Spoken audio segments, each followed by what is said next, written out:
Halo pemirsa, jumpa lagi dengan saya Argo Pratama Nugroho. Saya hadir lagi ke ruang handphone dan smart televisi lagi. Secara spesial saya hari ini saya hari Jumat ini. Kemarin ternyata Mas Krisna itu sidang pra peradilan di Pengadilan Negeri Yogyakarta.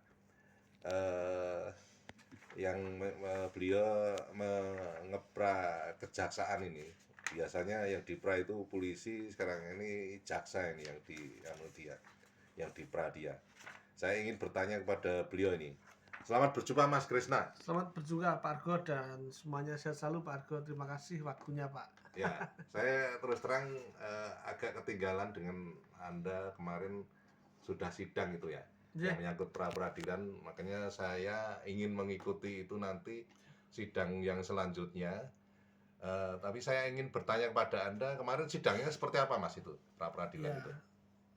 Seperti hukum acara seperti biasanya Pak. Yang pertama tentu para pihak untuk menunjukkan identitas ya sebagai kuasa dari kami sebagai kuasa hukum pemohon dan termohon dari Kejaksaan Negeri Kota Yogyakarta.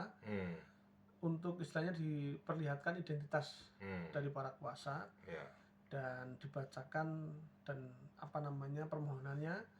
Kemudian nanti hari Senin adalah mulai jawab atau jawaban dari termohon begitu Pak ya. Artinya proses apa yang kami ajukan yaitu tentang masih sama, baik diatur di KUHP lama dan KUHP baru.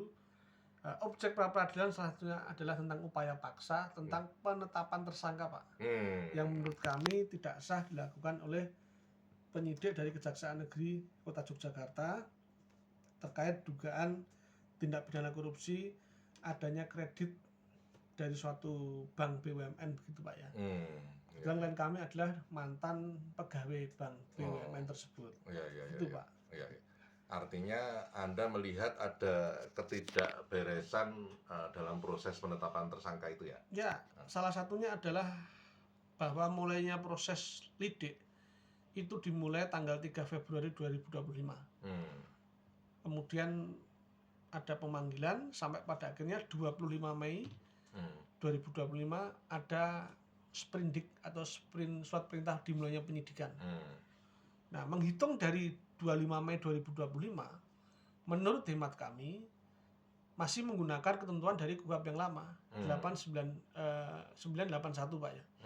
Kalau kita mengacu Undang-Undang 20 2025 tentang KUHP yang baru mulai diberlakukan itu adalah Januari 2026, 3 Januari 2026. Dan penyesuaian atau istilahnya bahasanya adalah kan tentu ada penyesuaian itu Desember 2025 Pak. Jadi artinya kalau di bulan Mei 2025 mestinya karena penyidik sudah menaikkan statusnya penyidikan perkara itu, kami condong atau istilahnya mempertajam mestinya menggunakan rujukannya adalah KUHP yang lama. Dan kewajiban untuk memberikan semacam SPDP itu menjadi hal yang wajib. Karena dalam putusan MK pun juga diatur Pak, karena itu penting.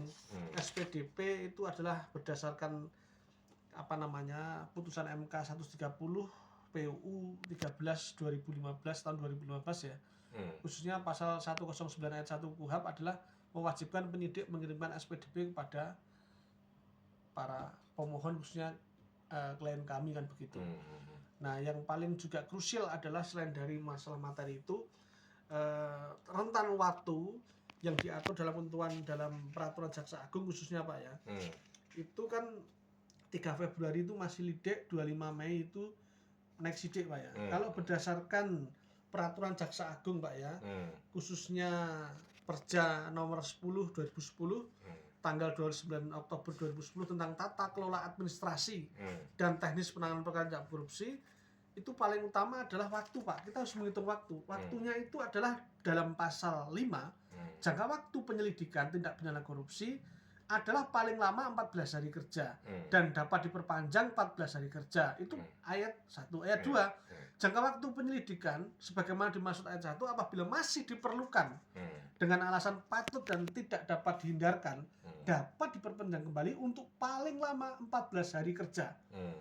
Tim penyelidik atas dasar permohonan dari tim penyelidik kepada Jaksa Agung Muda, tindak pidana khusus atau kepala kejaksaan tinggi atau kejaksaan negeri atau dengan menjelaskan alasan perpanjangannya. Jadi kalau di total dari jangka waktu lidik Nexidik itu cuma 42 hari kerja, Pak. Ini kalau dihitung dari Februari sampai Mei itu sudah 107 hari, Pak. Nah, kalau berdasarkan kalau berdasarkan peraturan Jaksa Agung nggak boleh begitu. Nah, ini penting. Kemudian kami juga mengomentari masalah sumber penyelidikan berdasarkan peraturan Jaksa Agung tadi. Sumber penyelidikan pasal 2 itu ada 2, Pak. Satu, sumber penyelidikan terdiri dari A. laporan, B. hasil audit BPK RI atau BPKP. Nah, klien kami ini dipanggil untuk dikonfirmasi, bahasanya diklarifikasi dengan tim PKN dari BPKP itu posisinya sudah posisi Nexidik, Pak. Lalu bagaimana ini hasil audit ini, Pak? Namanya audit tentunya audit dan auditor. Yang mengaudit dan yang diaudit harus bertemu, Pak. Nah, klien kami ini hanya sebatas di klarifikasi begitu. Jadi banyak hal lah, itu masih banyak temuan kami yang pasti permohonan pra-peradilan kami ini tidak menyangkut tentang pokok perkara, tetapi administrasinya sampai pada penetapan tersangkanya itu apakah sudah sesuai, sudah sah atau belum, sah atau tidak, itu saja, Pak. Oke, Mas Krisna. Terima kasih, Pak Argo. Sampai di situ dulu. Nanti saya akan mengikuti sidang-sidangnya nanti. Terima kasih. Nanti tiap hari itu ya? Ya, Senin. Kemudian nanti Selasa, Rabu, Kamis, Jumat, Senin sudah putusan. Oke. Terima kasih, Mas. Terima kasih, matur nuwun, Pak Argo. Nah, pemirsa, akhirnya saya Argo Pratomo Nugroho undur diri dari ruang handphone dan smart televisi Anda. Argo Pratomo Nugroho terus beritakan Anda yang bijaksanakan. Sampai jumpa.